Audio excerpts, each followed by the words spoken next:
நம்மளுடைய கீழ்ப்படியாமையின் நிமித்தம் ஆண்டவருடைய போதகத்தை மறந்து உலக போக்கில் நடக்கிறது நிமித்தம் நம்மளுடைய தவறுகளை உணர்வடைந்து அவரிடம் மீண்டும் வருவதற்காக சோதனையின் பாதையில் நடத்துவார்.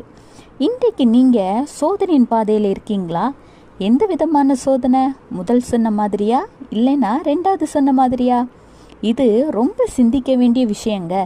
கர்த்தர் சொல்லுகிறார், நீதிமொழிகள் 3:1, என் மகனே, என் போதகத்தை மறவாதே, உன் இருதயம் என் கட்டளைகளை காக்க கடவது.